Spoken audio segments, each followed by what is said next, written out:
देखिए, मैं आपसे मिन्नत करती हूँ, मुझे जाने दे यहाँ से। चुप हो जाओ तुम। बात सुनो, तुम यहीं रहोगी और यहीं मरोगी। तुम तब तक अपना ख्याल रखोगी जब तक मेरे पोते को मेरी बाहों में ना दे दो। उसके बाद अपने हाथों से तुम्हें मारूंगी, तौलका की तरह। तुम्हारे घर वाले भी तुम्हें नहीं पहचान पाएंगे। खून से नहाओगी तुम।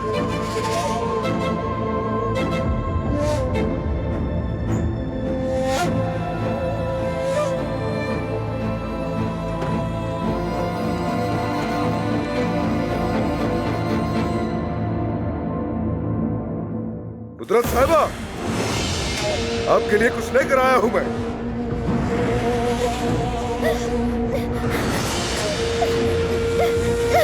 अदनान भाई, यहाँ पर हूँ मैं।